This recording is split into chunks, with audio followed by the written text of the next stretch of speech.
My baby dolls, we're back again, another episode of Genesis.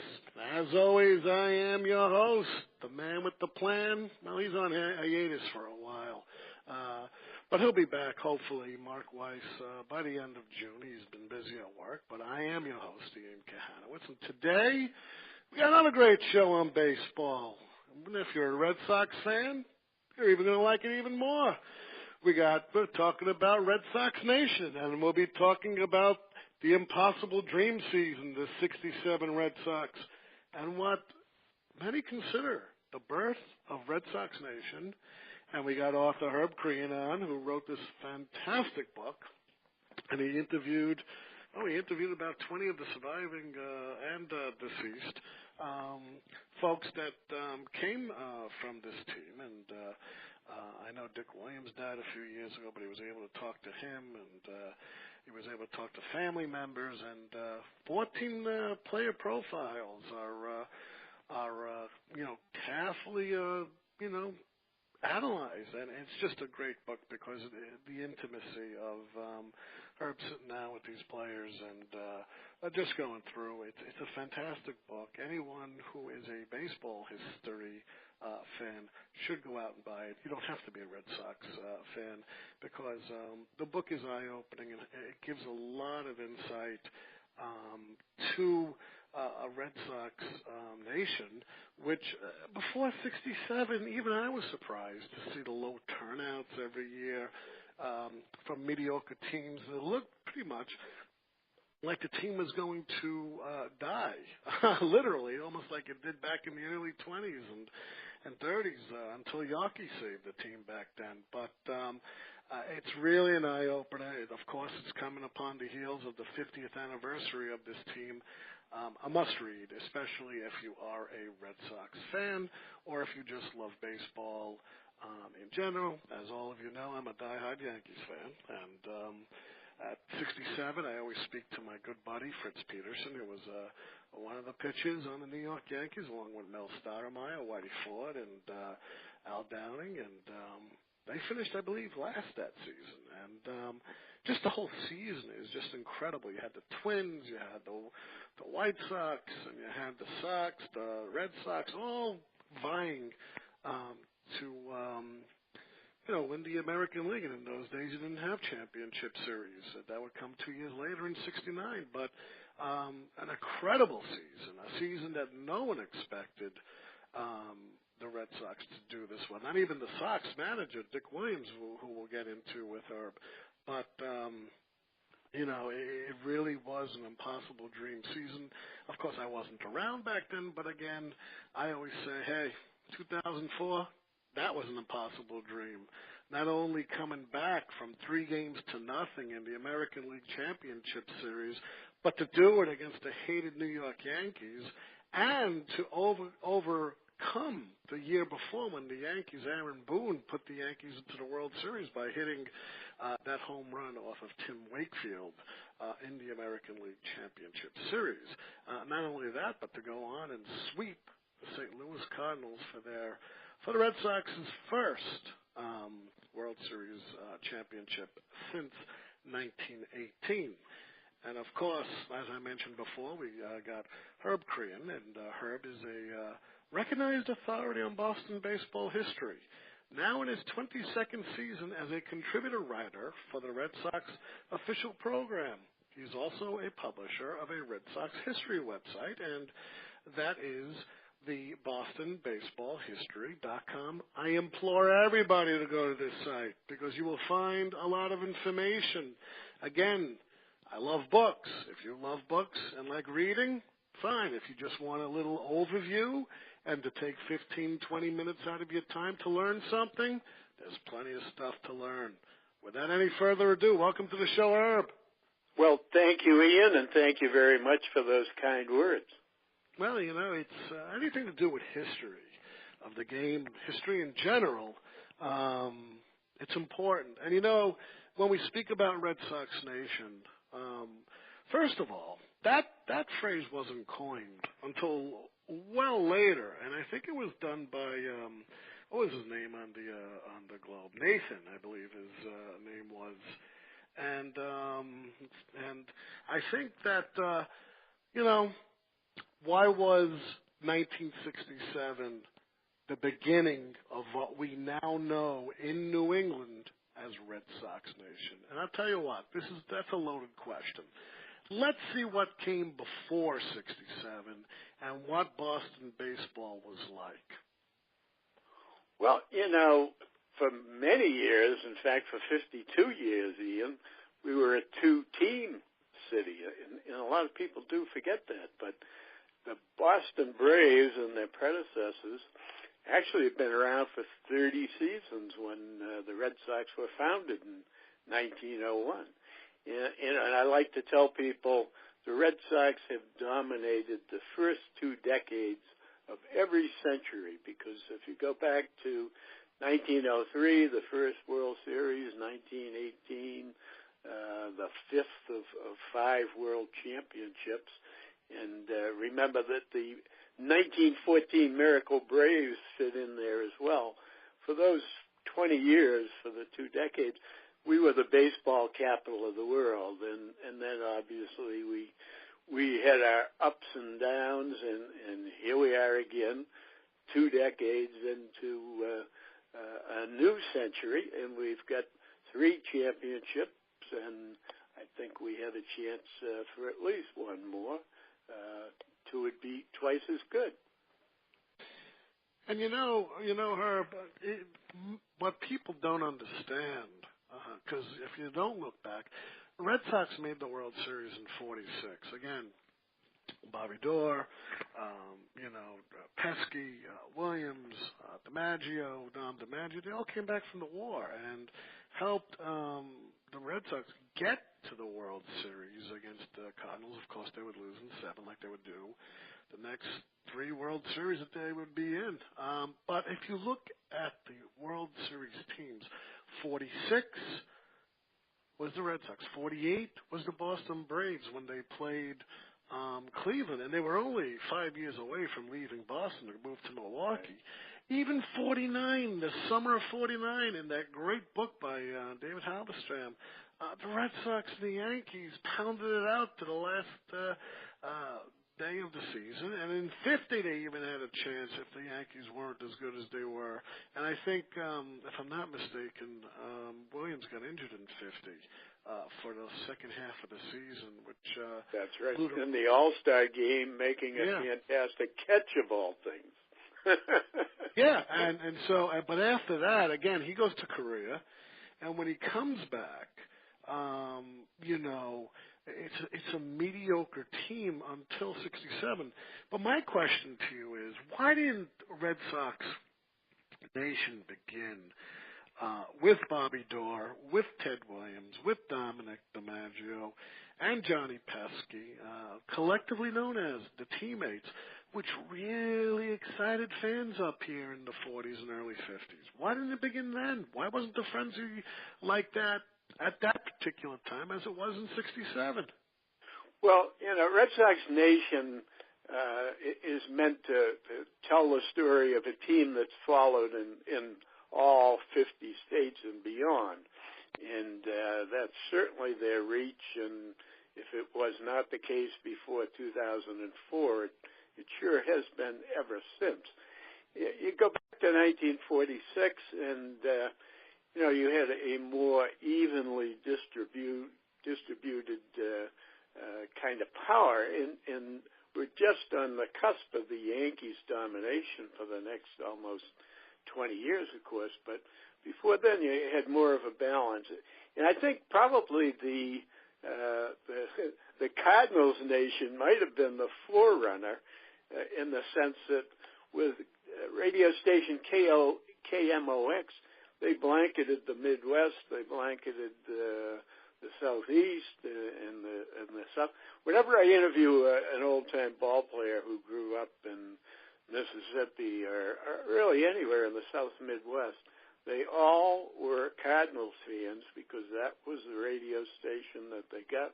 Those are the games they listened to, and remember, baseball really ended at the Mississippi River at that point, so the Cardinals were sort of the last outpost, We certainly won't talk about the Browns, who moved to Baltimore in 1953, because Cardinals always dominated St. Louis and much of the South and the West.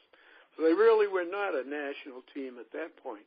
They were a New England team. They've always been a New England team, with the exception of the DMZ in southern Connecticut, where you're more likely to find Yankee fans than Red Sox fans. You know, it's funny because I think the cutoff is Milford, Connecticut. Nathan Carr penned his,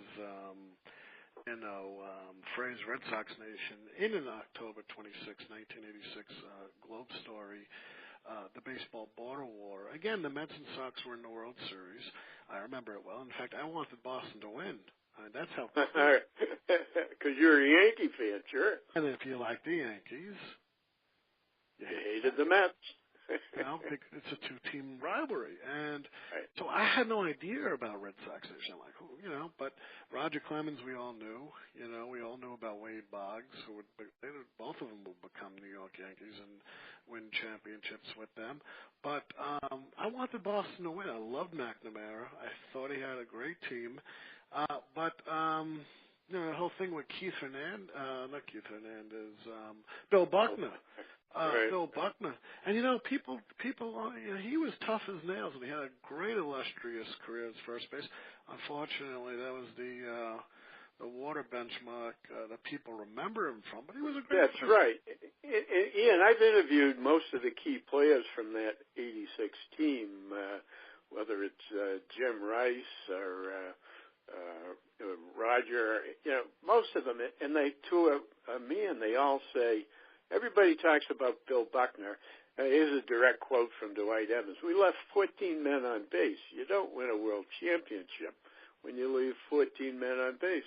We drive in a couple of them, and Buckner's little gaffe is kind of a chuckle, because we would have been so far up it wouldn't have mattered. And Bob Stanley said, there I was standing on the mound, and, when I was a kid and my whole life, I prayed that someday I could be out there and win a world championship, and it was there for the taking, and I just couldn't get it done.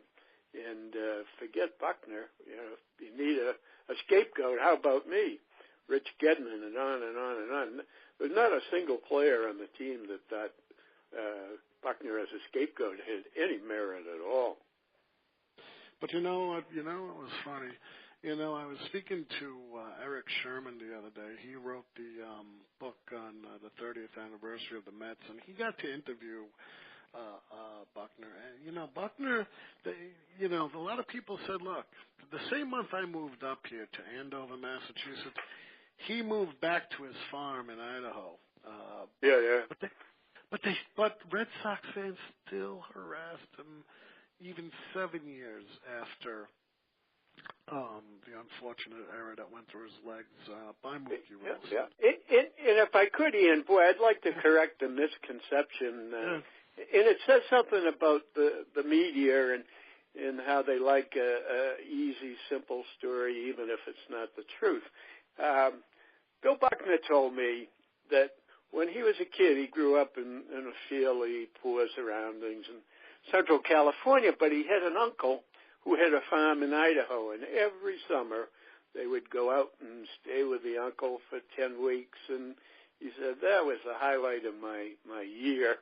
And I said, as a 12-year-old, someday I'm going to have enough money, I'm going to buy a farm in Idaho, and I'm going to move here. And he said, when I was courting my wife, I said to her, someday we're going to move to Idaho, and she was a Chicago gal. She sort of rolled her eyes, and sure enough, by the time by the early 90s, I had made enough in my 17-year Major League career, and it was time. We're ready, and I bought the farm of my dreams, and I'm still living the dream. Meanwhile, the newspapers say, poor Bill Buckner, he was so hounded by the fans that he had to move to Idaho and go into seclusion. Well, you know, he has a very successful business in Boise, Idaho.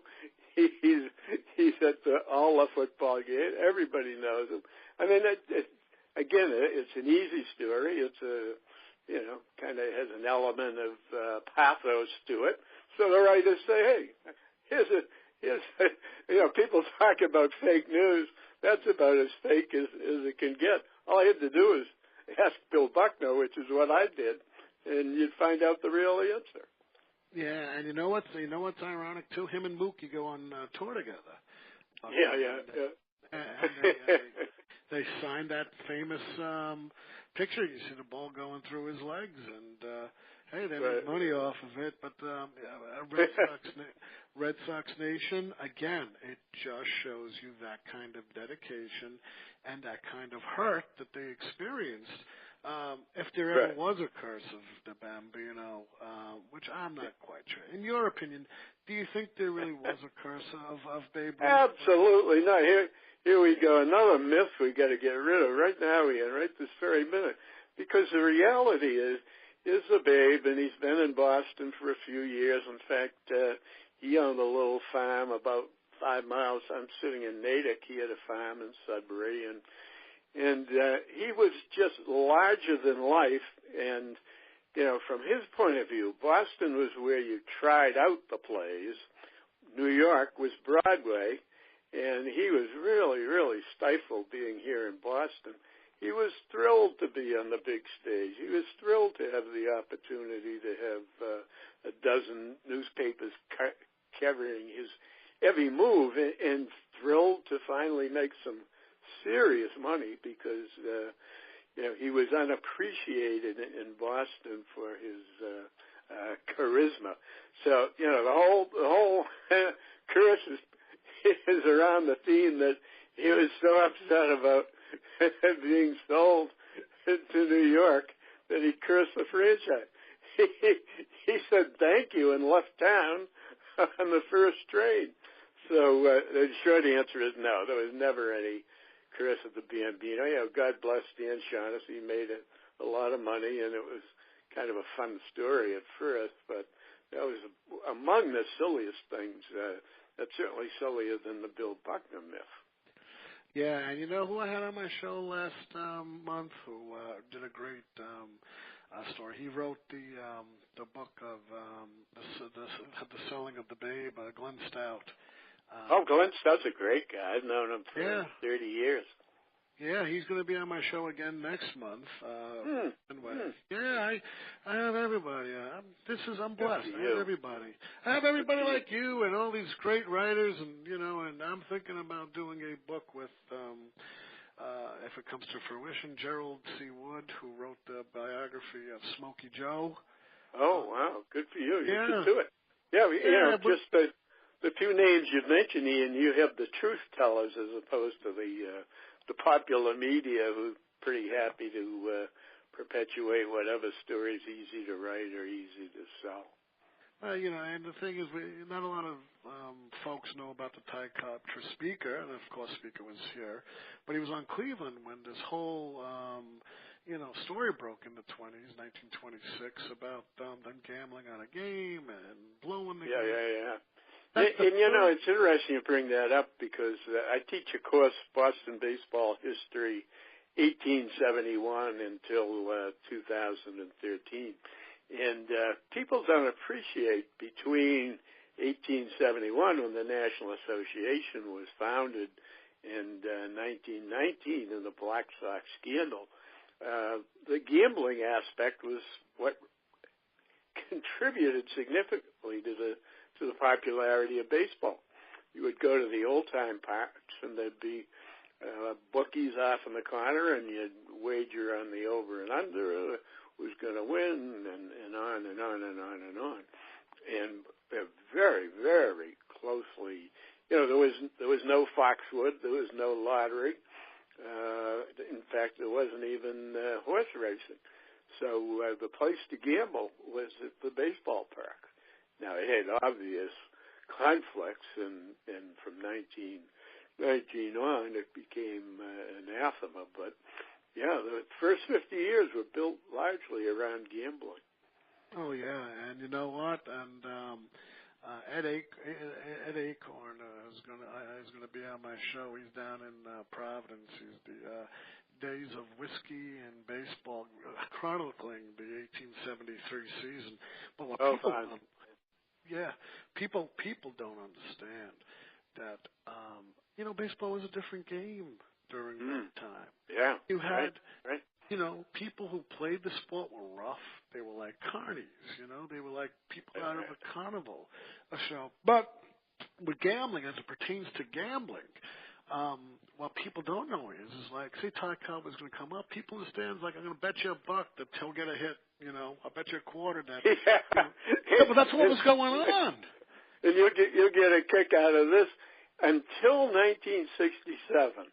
There was a group, depending on the day, anywhere between 25 and 100 gamblers who sat out by the foul pole, now the pesky pole, in right field. Every day. Enrico told me, here he is, a 21-year-old rookie, and he said there's so few people there you could hear conversations. You could hear a pin drop, there's so few people there. But there'd be all this conversation going on out by the right field foul pole. I finally asked one of the front office people, well, what's going on out there? And the fellow said, you don't want to know. Yeah. But they've been there forever. Everybody knew. And you know what's funny? Because when we talk about 67, you only have the beginnings of a changing evolution going on in baseball. Number one, Marvin Miller and the Players Association. But right. Here is where baseball players are starting to really, really point fingers at the reserve clause. And the 67 team, of course, were all back. Yastrzemski, all of them. Now, let me ask you this question. How was the importance of general manager Dick O'Connell regarding putting this team together? Boy, I'm awful glad you asked that question, Ian, because he is absolutely the unsung hero of the whole effort. He was named general manager in September 1965. He'd spent 20 seasons with the club, first with the Lynn minor league team. He was the executive vice president in charge of everything but baseball. And then in September 65, Yawkey made him the general manager. So he was the first non-Yawkey crony. And at his press conference, he said, I don't care what color a player is. If he can help our team, I'm going to go out and I'm going to get him. And, if you think about it, as you know, they picked up Elston Howard at the very beginning of August. And the last 2 months, you could walk in there in the late innings, and you'd have John Wyatt pitching, Elston Howard catching, George Scott at first base, Joe Foy at third base, Reggie Smith in center field, and Jose Cartabel in right field. So we have 6 players of color. 8 years after the terrible, terrible delay to bring in Pumpsy Green. And, I think it's clear that O'Connell did not have a racist bone in his body, and he was as true to baseball as you could possibly be. And Dick Williams told me anytime during the season he thought he needed somebody, O'Connell would go out and get it. He said, I have to have a number 2 pitcher, and O'Connell went out and he got Gary Bell. He said, I need a right-handed hitting utility player, and he went out and got Jerry Adair, who made all the difference. And on and on and on, right through, as I say. And you mentioned free agency in the reserve clause. I can make a case that Ken Harrelson was actually the first free agent, because I'm sure read about this, but in late August, Charlie Finley was the eccentric owner of the then Kansas City A's, and he got into it with the manager Alvin Dark, and the Hawk, being an outspoken fellow, said to the newspaper people, Charlie Finley, really is detrimental to Boston, to baseball. and the headline came out, Finley menaced the baseball. And Finley literally fired the Hawk. So the Hawk says, here I am, I'm 27, all I know how to do is play baseball. I was making $18,000 and I owed about $30,000. Now I'm making nothing. He said for about 24 hours, I just sat there with my head in my hands saying, what have I done? He said, then I called the commissioner's office and asked, what's my status? And they said, well, nothing like this has ever happened, but we did some research, and as far as we know, you're a free agent. And all of a sudden, the phone starts ringing. It's the Atlanta Braves. It's the Red Sox. He had 3 or 4 teams fighting over him. And he told me that he negotiated $80,000 for the balance of the season and for the following year, 1968. Now, Yaz was reportedly making $50,000, so anybody who can do math would pretty quickly conclude, boy, if it wasn't for the reserve clause, we could be making a nice living. And the players, the Russ Gibsons and the Mike Andrews and Rico, they're making $12,000, $16,000, $14,000 a year, and they all needed winter jobs to make ends meet. And again, as you suggest, the reserve clause created a non-market. They were stuck for life and in servitude. And it's funny. What deja vu too? Because I want to get to Dick Williams. That's going to be important. But both Dick Williams and Mike Andrews would serve under Finley, which I'm reading a great book right now. He'll be Jason Turbo's dynamic, bombastic, fantastic. The A's from 71 through, and think of all the applications Dick Williams had to go through with Charlie Fee. They just quit right during the World Series. He knew he was going to. Yeah, right. That's right. Yeah, that is very ironic. and then Mike Andrews, all that things with him. He wanted to say he was hurt because he wasn't feeling, and then the whole scandal took place. But let me ask you about this. Sitting down with Dick Williams, the Red Sox prior to having Dick Williams, and of course Williams was only 37 at the time when he became the manager. That's right. He played for the Sox a few years before. But the Red Sox were a laid-back team, But now you're bringing in Dick Williams, and he's not laid back at all. In fact, I'll give you. Not in the least. Yeah, and you're bringing out. You're throwing a tornado into the Red Sox, organization. That even when Ted Williams came to help out, he even mouthed off at him. Right. He was one of the greatest prospects the Brooklyn Dodgers had in the late 40s, but he hurt his shoulder. And he ended up as a utility player for 13 years in the majors.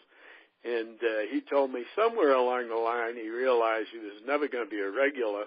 So he thought he'd start paying attention to what the manager did, both his manager and the opposing manager. He said, I have all this time.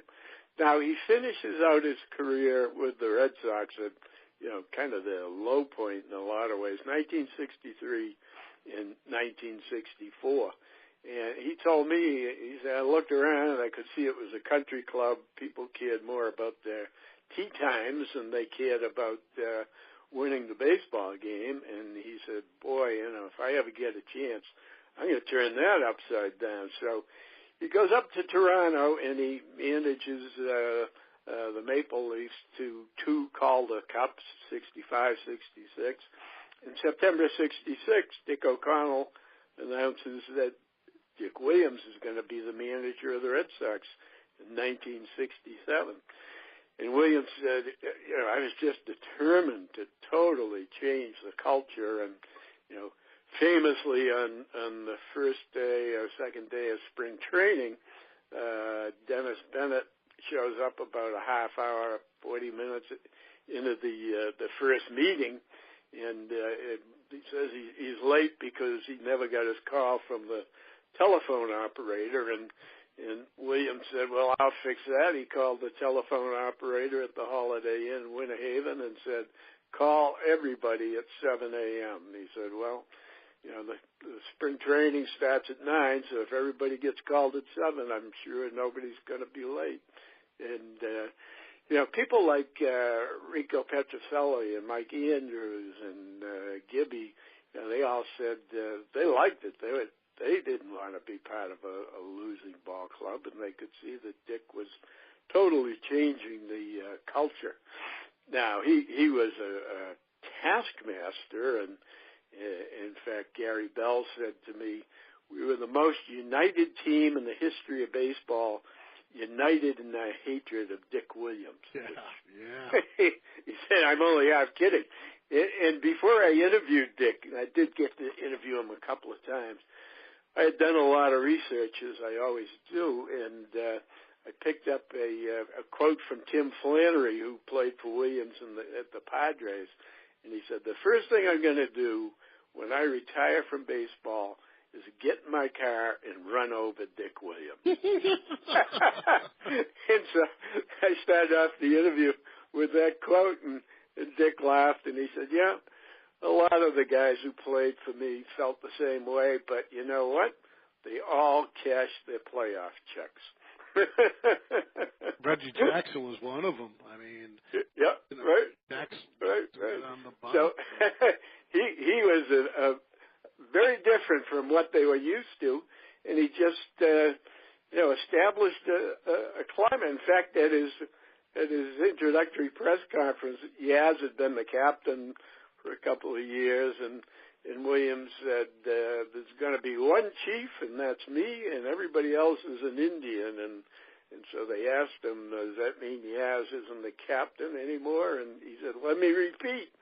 So, the newspaper writers ran out to Linfield, to Yaz's house, and said, what do you think of that? And he said, I am so relieved I can't even begin to tell you. I never wanted that job. It's a silly job to begin with, and I couldn't be happier. So they were trying to create a feud that just didn't go anywhere, Ian. But he was a breath of fresh air, let's say that. And I don't know what most of your guests, how they comport themselves. I do have to tell you a story. I asked Dick, did you get along with Tom Yawkey? What was your relationship with Yawkey? And Dick says, I never kissed Tom Yawkey's ass, but I couldn't have anyway because Hayward Sullivan's head was in the way. Yeah, that's right. I do remember that. Sullivan was right up there with Yawkey. But without 67 was Carl Yastrzemski's year, and you know what, 68 too, since he would be the only one in the American League to bat 300. But this was a phenomenal season.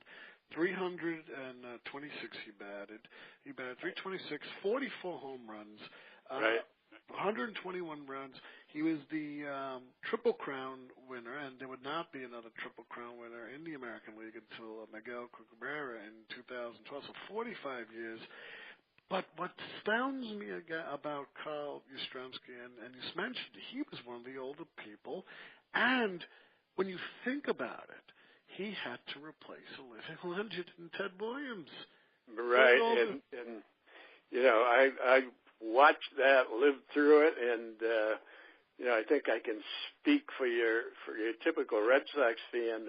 The only reason you went to the ballpark, pretty much the main reason, was to see Ted Williams right up until his final year in 1960, and then along comes Yaz in 1961, and the sports writers all portray him as the successor to Ted Williams, and then of course. Certainly for 6 years, he was no comparison to Ted Williams, but, nobody else has ever replaced Ted Williams in terms of the role that he fulfilled, and it certainly was unrealistic to expect that Carl Yastrzemski was going to replace him. But as you suggest, 1967, he was just otherworldly, and when I've had a chance to review a baseball lifer like a Don Zimmer or Ralph Houk, any of the guys who've been around for 50 years or so, I always said to them, have you ever seen anybody have a better year than Yaz in 1967? And I always got the same answer. Not when every game counted. Not only was it a fantastic year, but to a large extent, he carried the team on his back.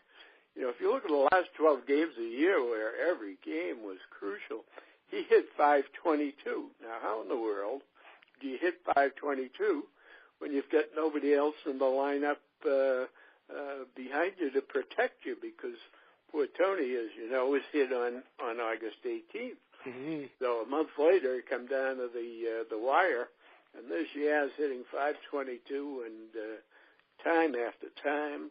You know, 7 for 8 in the last 2 games of the year, those key games against the Twins. So, yeah, it's generally agreed that when it comes to clutch production, Yaz is probably as good as anybody, maybe the best. And, you know, you mentioned Tony C., and I know you interviewed his brothers, I think.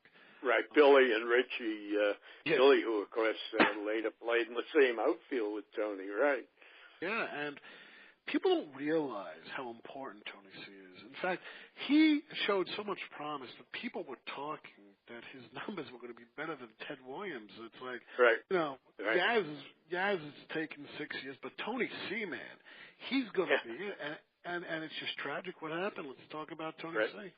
Right. You know, I asked Dalton Jones, who was a key utility player, pinch hitter on that team and very close to Tony. I said, what do you think Tony would have done if he'd never been hurt? And Dalton said, well, first, before he retired, he would have broken Babe Ruth's home run record. Then he would have gone to Hollywood, been a leading man, and won an Oscar. And after that, he would have come back to Massachusetts, and he would have been elected governor. Yeah. And he said, I'm only half kidding. And Tony loved the spotlight, you know, in every way, including if the game was on the line, he was, give me a bat, let me up there. I'm going to get up there when you know, he never ever shied away from pressure. He seemed impervious. He wanted to be up there when the game was on the line. You know, and at the point he got hit on August 18th, he already had 20 home runs, so he was clearly headed for a 30 home run year.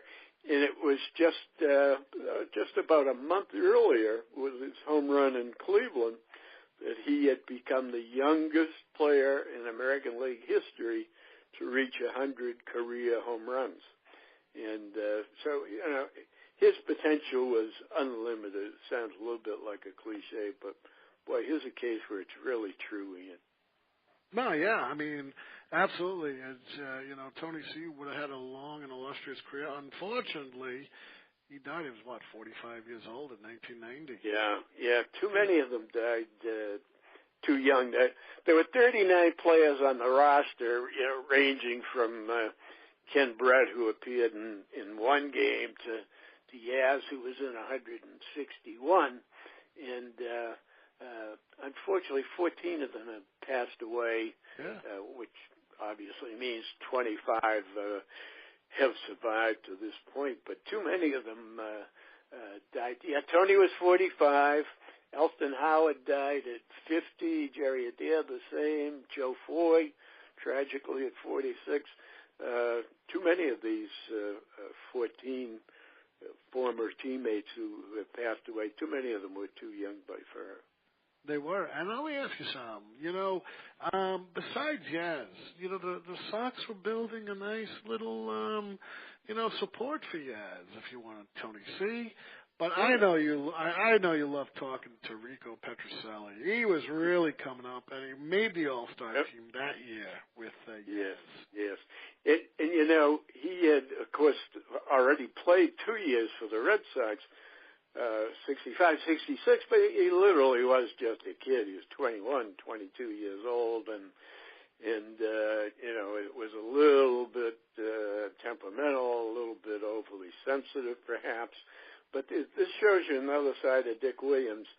He realized that Rico needed a little special handling and recognized what kind of talent he had. And he went to Rico in spring training and said, "You're my man in the infield, captain of the infield, if you will. I want you to move people around. I want you to do all the talking." And Rico said, that meant the world to me. All of a sudden I felt like I belonged there. And he said 67 was really the first year that I felt like a major leaguer. I was playing in the majors the 2 years before, but 67 I finally felt, okay, I really do belong here, and it looks like I'm going to have a career. And as you pointed out, he made the All-Star team, and he hit 17 home runs and hit in the clutch, and he really was a terrific defender and kind of the glue of the defense. He and Yaz are the only two Red Sox players who appeared in the 1967 World Series and the 1975 World Series. He had a nice run. They did, and you know what surprised me? The what really got my eye was George Scott and Reggie Smith, because I think Reggie Smith was traded later on. I think in '72 or '73 when that whole Carlton Fisk thing happened in the media and stuff, and Reggie Smith was screaming and yelling, and to show you how prolific he was. Even in the late 70s, Don Sutton went public with comments that Reggie Smith was a more valuable player to the Dodgers than the more celebrated Steve Garvey. But to give him away, he was a great athlete, great baseball player.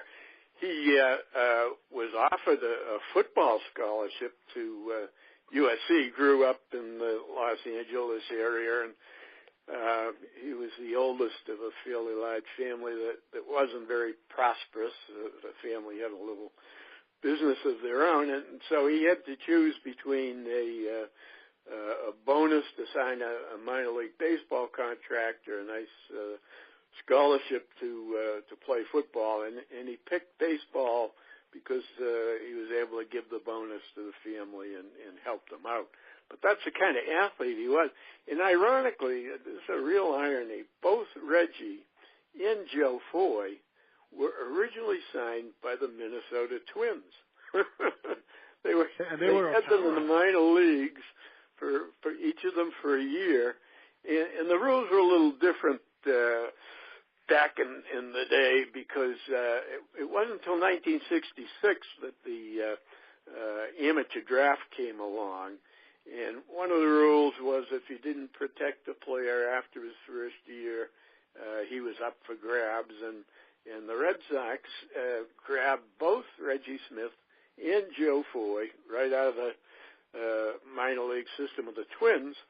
And then they went through the Red Sox system and before they made their debut. But, ironically, we come down to the last weekend of the season, and the Twins are coming into Fenway Park with one win, eliminates the Red Sox, and the Twins are a pretty good team. They've been in the World Series in '65. But if they had a weak spot, it was at third base and center field, and there the Red Sox have Reggie out there in center field and Joe Foy at third base, both of whom had been Twins property 4 or 5 years earlier. That's a real irony in my mind. It was, because again, people don't realize those Twins teams of the '60s were just fantastic. And again, the Sox overshadowed them by one game. Right. And you know what helped it, and this ironic, because he just passed away last week, Sam Mealy was a long-time Red Sox front office guy. But he had actually managed the Twins for 7 years and managed them to the World Series in 1965. In fact, he had the great quote, "If there'd been one more Jewish holiday and Koufax couldn't pitch, we would have won the whole thing." But he was the manager in '67. And about a third of the way in, the Griffiths just got impatient. They were playing 500, and they fired Sam. And ultimately the Red Sox hired him to be a jack of all trades in the front office. But I said to Sam when I interviewed him, I said, "Do you think the Twins would have won if they'd kept you on as manager?" And he smiled and said, "No comment." So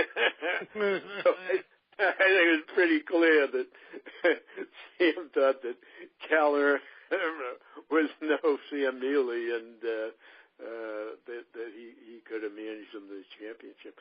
And it may be the Tigers were the best team in the American League. The next year they beat the Cardinals in the World Series, and in the middle of the year, Al Kaline, who was the heart and soul of that team and generally a solid citizen, got mad after he struck out, punched the water cooler, and broke his hand. Missed about 30 games and wasn't quite himself. So they caught a couple of breaks, Neely getting fired and Al Kaline breaking his hand. So, if you're going to be 100-1 in long shot and you finished ninth the year before, and the year before that you lost 100 games, if you're going to win the pennant, you need a couple of breaks. No, yeah, and something, you're absolutely right, because they also had George Scott, and Scott died a few years ago. He was suffering like I do from diabetes for a very long time. Yeah. And but he broke out in '67. Now, what's ironic about this was, we'll talk about '67 and '68. He had one of the worst offensive performances ever seen from a first base. But '67 was a little different story. Let's talk about Scott. Yeah, he had come up in 1966 earlier than they really projected. He had played at Pittsfield in Double-A in '65, and he gave Eddie Popowski, who was the third base coach on that '67 team, credit for really making him into a baseball player. And his first year in '66, first year in the big leagues, he had about 19 home runs at the All-Star break, and he made the All-Star team. Here he is, 3 months of baseball under his wing, and there he is on the All-Star team. And then the pitchers realized, boy, maybe if we throw him curves and slurves and change-ups, and they stopped throwing him fastballs, and all of a sudden his production dropped way, way off. So in spring training, Pop worked with him almost every day and said, you have to stop trying to hit every ball out of the ballpark. You got to hit the ball where it's pitched. All the standard things that we know, fundamentals. And because he had so much respect for Pop, George listened. And, he hit 303 for the season as his home run total went down. But, you would have to say, once poor Tony went down, that he was the second best offensive player after Yaz. And we seldom talk about defense, but he was cat-like at first base. You see pictures of him later in his career when he bulked up, but he was just a phenomenal fielder at first base, just a great natural athlete, and his contributions to the defense were not recognized as much as they should have. Now, the following year, it appears he was listening to people who said, forget trying to get singles to right field. You got to swing for the fences. That's where the money is. And as you say, he went from 303 to 1-something. Might have been the biggest drop of any player in the history of Major League Baseball. His average dropped about 140 points here. Yeah, and but he ended up, hitting over 20 home runs about 6 separate times, if I'm not mistaken. Yeah, he had a nice career. And when I interviewed him, he said he didn't appreciate how good Milwaukee was for. I remember he got traded out there and then eventually came back to the Red Sox in '77. He said, the people out there are just regular people. They love me. I was, one of the top players on the team. Boy, I really didn't appreciate just how good that, he said, looking back now, I realized Milwaukee was probably the ideal place for me, not the pressure of Boston. And, Jim Lomborg wrote your forward, and yes. They called him Gentleman Jim. I know he spearheaded, he's huge in nonprofit organizations like Catholic Charities and Little League Baseball, especially the Jimmy Fund. And 67 was such a special season for him. I mean, unfortunately, that December, he tore ligaments while he was skiing, and then he had all kinds of problems throughout his career through injuries. I think he became a dentist later on, if I'm not mistaken. Well, and the story, Ian, is he had been my dentist for 6 or 7 years before I ever wrote a word. And he and I had a great rapport because Jim wanted to be known as a dentist as opposed to a ball player who was doing dental work. So he really didn't make a splash out of his baseball career, but he enjoyed having me that he knew he could talk baseball with us. And so, and the story is, in 1990, I finished the book you had referred to, The Summer of 49 by Halberstam, which, as you say, was a classic. And when I put that down, I said, I could write a book like that. Now, I look back all these years later and say, what in the world? What made me think that? The Pulitzer Committee has not found their way to Pleasant Street and Natick yet. But, and I've never written anything unless you count a actuarial pension report, and that's dry as dust. So the only things I had going for me was Jim was a nice relationship. I knew he'd talk to me. He had convinced me to go to the Red Sox fantasy camp. He said, you got to go now while you can still run around a little bit. And so he introduced me to Rico and Gibson and Santiago. At that time, it was 1988. They were the 67 guys was still the heart and soul of the camp. So I knew a bunch of them a little bit, and my best friend was a professional writer, a freelancer, and so I picked out the 67 team, picked out the concept of focusing on the most important players, and went to my great pal Jim Ryan and said, am I crazy? Here's what I'm thinking of doing. He said, well, I'll tell you what, it's a good outline. You write it, I'll edit it, and there we go. And the end result was the first thing I'd ever written, had published, and it was called Lightning in a Bottle, of Sox of 67. Now, I'll fast forward 25 years from that, because that turned into, the prologue to my whole career with the Red Sox and a bunch of books. But I set about a year and a half ago to write a second edition of Lightning in a Bottle.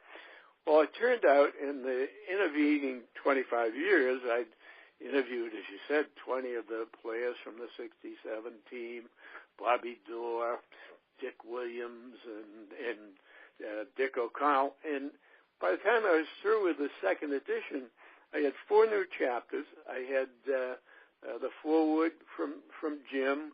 I had a couple of dozen pictures from the Red Sox. And what I did retain, about 70% of the original was gone and replaced. So that's a long way of saying it wasn't second edition. It's a new book, really.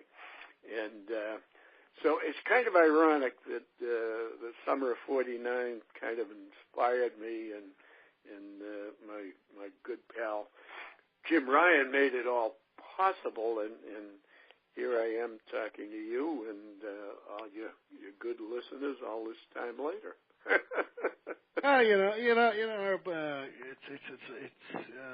It's an amazing season, and you did do an excellent job. Your writing is very, very clear and flowing. How long did it take you to do the research and interviews and put together this book? And how fun was this for you, actually putting this stuff together? Well, I'll answer the last question first. It was a labor of love. I can tell you that I enjoyed every minute that went to putting it together. Now, my first pass at the 60-17, Lightning in a Bottle, I probably spent half time over a year and a half researching, interviewing, writing again.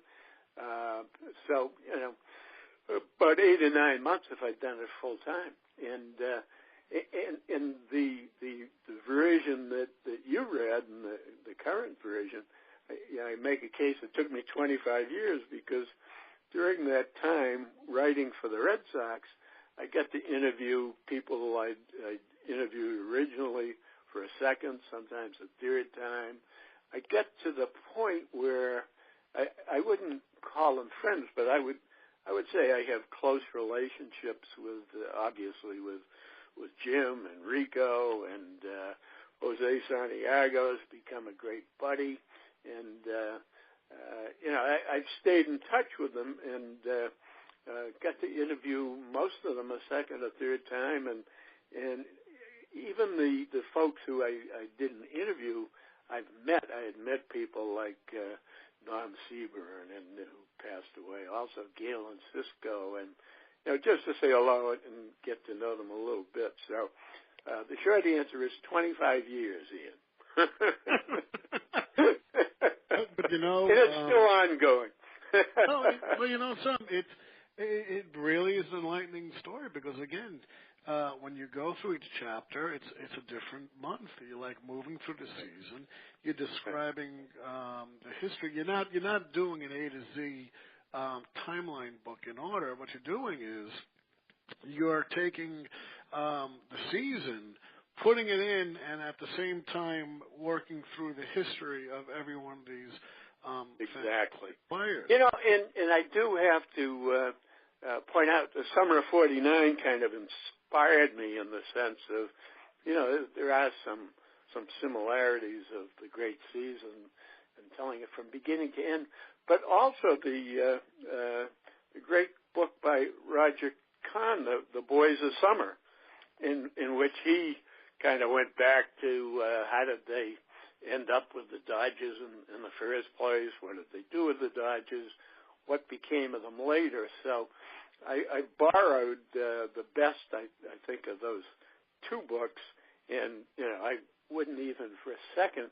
compare my writing to Roger Kahn or David Halberstam, but I can thank both of them for being kind of the model of the inspiration for the way I told the story, because I don't, even myself, I wouldn't want to sit down and read game after game after game, but by focusing on the 12 key players and matching 12 key games, as you say, it kind of tells the story in nice bite-sized pieces, if you will.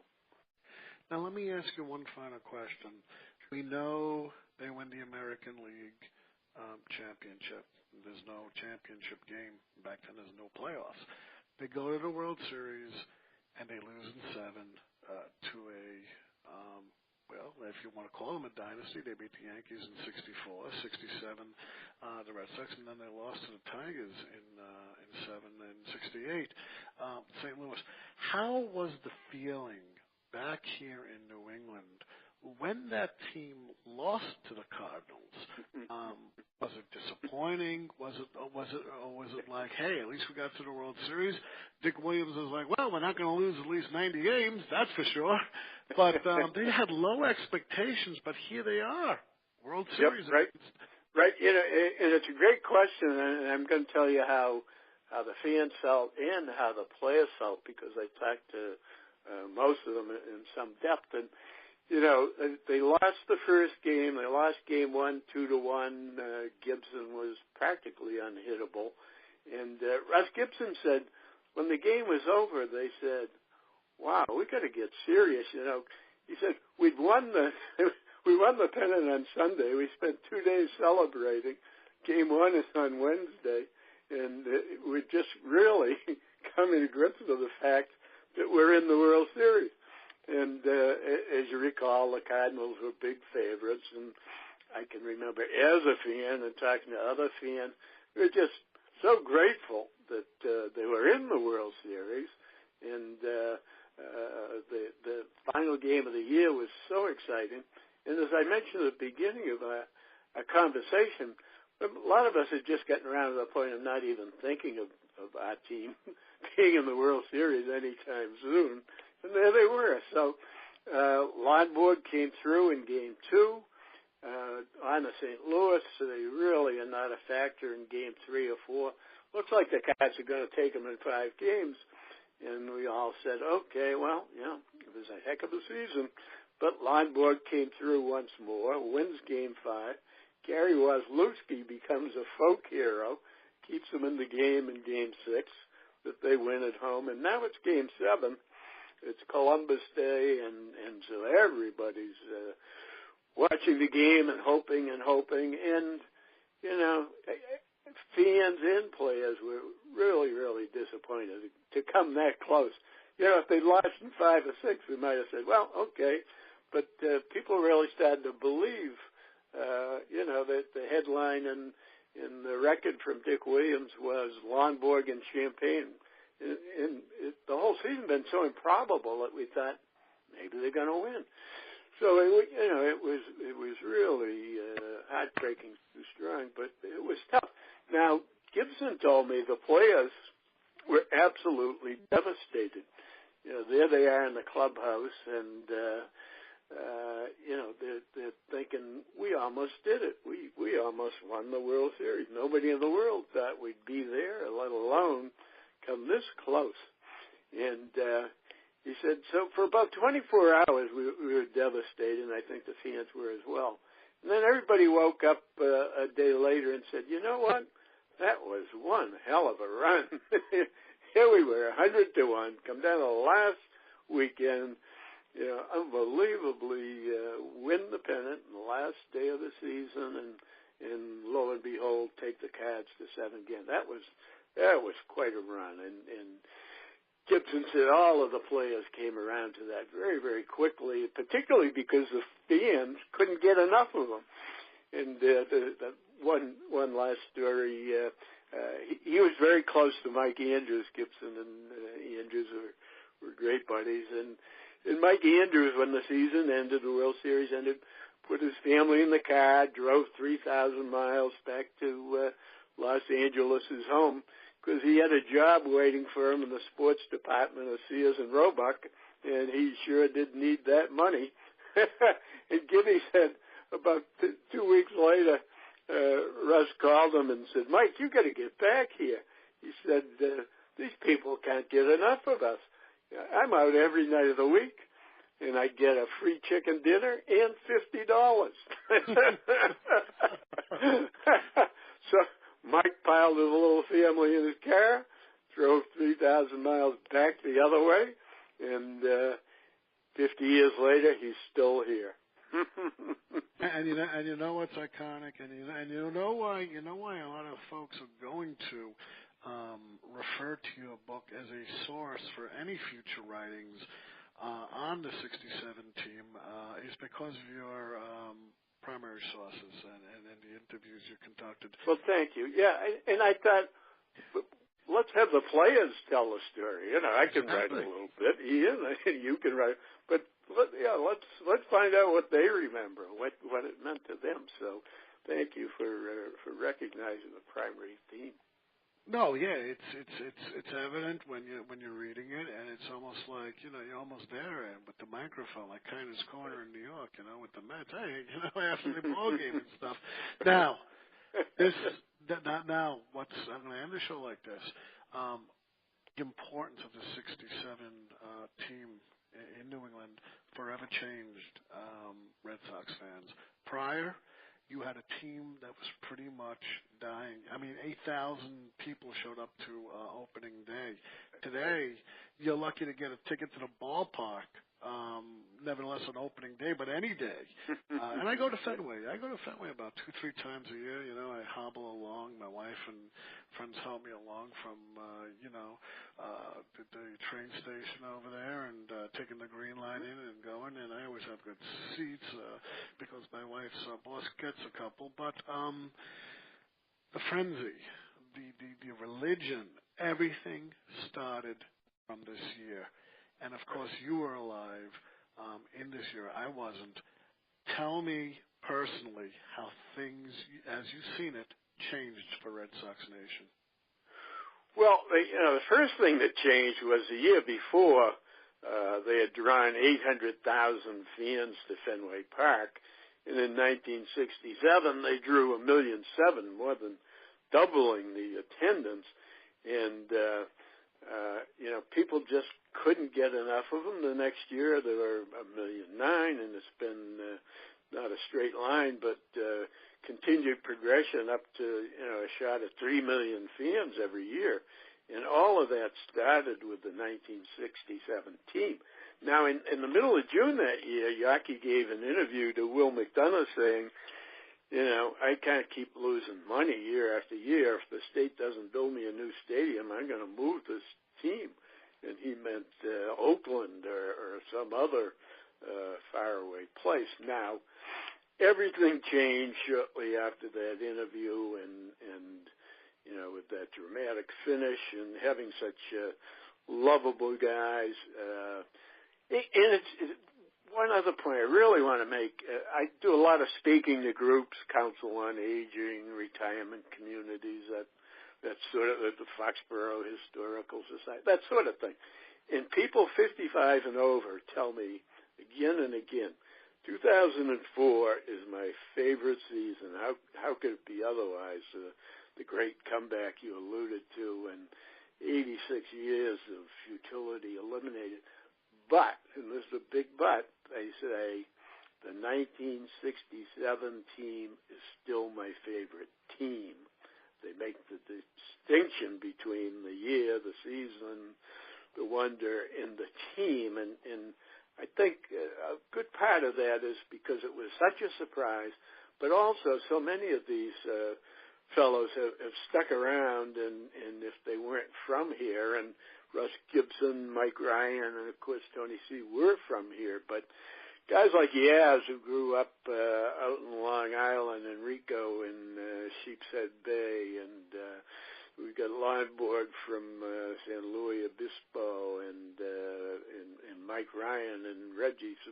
So many of these guys hung around at least for a period of time, and many of them, they're still here, and they still participate in the Jimmy Fund, and they're part of the community, and I think that's probably the most important thing they left us with, the importance of team and the fact that they really saved an iconic franchise, Ian. And, I hope you had a great time today, Herb, because I loved every second of it. I loved Well, I'm delighted to hear you say that, and I'm sitting here thinking, boy, I haven't enjoyed a conversation as much as this is a long, long time. So, back at you. Hey, that's good. The problem is I'm too much of a lawyer. I got to cross-examine my witnesses. You're my witness. Absolutely. That gives you the best answers. I haven't gone to school for broadcasting. All this is not choreographed. It's whatever we're talking about. And then it peel back the layer like, hey, that's a good point you brought up. But look, I want to get you back to the show. I love it. I want to get you back to the show. I want to finally get a chance to meet you up at Fenway Park. I know they're going to have a fantasy camp, I think, over Memorial Day weekend. The women are up there. Maybelle Blair, Perry Barber, all my friends from the International Women's Baseball Conference will be up there. Yes, and we should mention, Ian, that August 16th will be the reunion of the 1967 team. They're still putting the plans together, but if it follows past form, there'll be a pregame ceremony out on the field, and they'll all be introduced and feted, and then a press conference and the like. And that game, the August 16th game, is against the St. Louis Cardinals, which was an excellent choice. Of course. To relive. Are you going to be there? Are you going to be on the field? I certainly am. Yeah, absolutely. Yeah. Well, I'll tell you what. I'm going to have to beg you for some tickets so I can go with the family. You know. You know, talk to the powers that be, and I'll tell you what. That we'll probably have you on the show afterwards to talk about it. But hang on the line. Hang on the line. Don't hang up, because sometimes people just hang up. They're like, the heck with you. But this is how I end the show. Folks, go out, get this book, The Impossible Dream, 1967 Red Sox, Birth of the Red Sox Nation. Very important to Sox history, very important to baseball history. You get to a lot of history to learn. Go to Herb's website over here, which is BostonBaseballHistory.com. Just scroll through the many years that Herb has on it. I'm sure you're going to love it.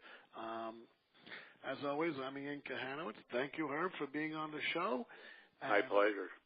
Oh, it was a definite pleasure. And in the immortal words of Everett R. Murrow, good night, folks. Good luck. We'll see you next time.